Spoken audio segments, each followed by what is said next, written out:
Hey guys, what's up? Welcome back here to today's edition of The Fishing Teacher, and really appreciate you guys coming by the channel to watch the video and spend a little time with me today. Always very grateful for that. And guys, today we're going to be talking about fishing the Bullfrog pattern Pop Max in the late summer and early fall. This is one of my favorite top waters for, pretty much mid-August into mid-September. It's really good. And I sort of want to give you guys some tips and advice on where you want to fish it at and how you want to set it up and fish it in today's episode.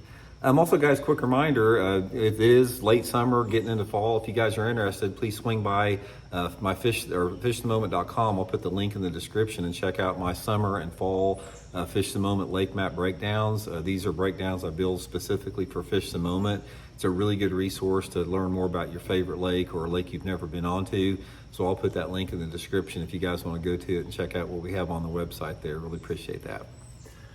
Okay guys, here's one of my favorite late summer, early fall top waters under the right conditions. And this is the Megabass Pop Max. Now this is the larger one. They have a Pop X, which is smaller, and a Pop Max. This is about the same size as the big Pop R, so very similar in dimension and everything. But it's just a really high quality popper bait. It just looks exactly like a little frog here. Looks realistic coming through the water.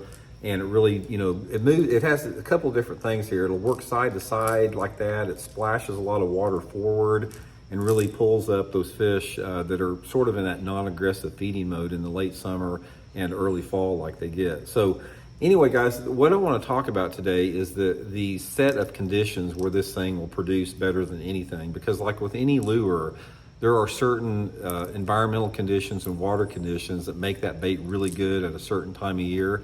This is what you have for the Pop Max to work good. And also, guys, I'll link this in my Tackle Warehouse link if you guys want to pick one up and try it. Bullfrog is my favorite color for this time of year.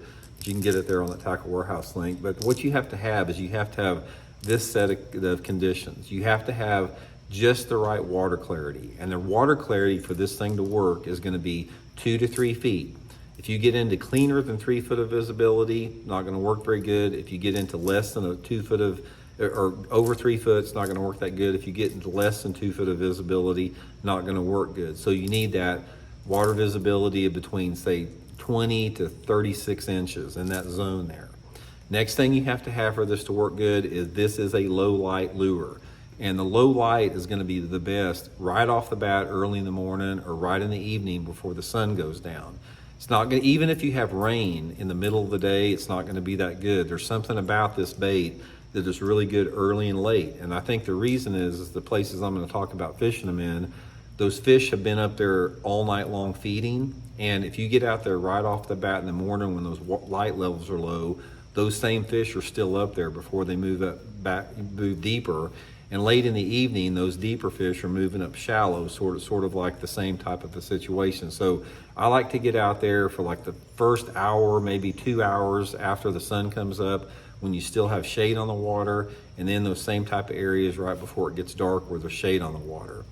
Third factor with it, it's riprap. This is all about riprap banks. I'm not saying you can't catch them off just a regular natural rock, but for me, I throw the Pop Max this time of year around riprap. Now the riprap can be any type of riprap that you have on a lake. It could be the riprap on a dam, it could be a bridge causeway, it could be the riprap like you have where property owners put riprap between docks.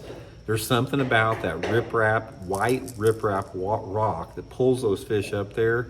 And when you have that low light condition and that right water visibility, guys, there's not a better bait than this Megabass Pop Max. Now, another thing about it is you want to work this thing sort of slow. A lot of people will fish a popper real fast and try to get it darting around and splashing water. You want to fish it sort of the old school way. So I try to throw it right on the bank, like right where the water meets the rock there. This is another thing that's really important because those perch and bluegill, they will get up in that deep of water on that riprap. And I think those bass are just up there hunting for those perch really, really shallow. So cast this thing right to the edge of the rocks and just go bloop and let it sit there, let the ripples dissipate, bloop, let it sit there, bloop, let it sit there, and work it about maybe 3 to 4 foot off the bank. If you don't get a bite after 3 or 4, maybe 5 foot off the bank, reel it in and make another cast. Your target zone is going to be 1 to 3 feet off of those riprap rocks, depending upon the angle of it. But the thing about it is this is an old school way to fish. A lot of people don't have the patience where they actually bloop it and then they let it set still until the ripples dissipate. Sometimes I'll bloop it, I'll go bloop, and I'll let it sit there, and then I'll just barely move my rod tip and I'll just sort of twitch it like that, like it's barely trying to move it, and they just come up and hammer. So, and another thing, I don't know what it is, guys, but this frog pattern, megabass makes a lot of different colors in it, but this frog pattern is the one that they want by far above the other ones. So anyway, guys, I'll link it in the description there. Just give it a try. If the lake you fish sort of has those conditions we talked about, it's going to be a really good way to catch them over the next month. So hope it helps out. We'll see you guys later.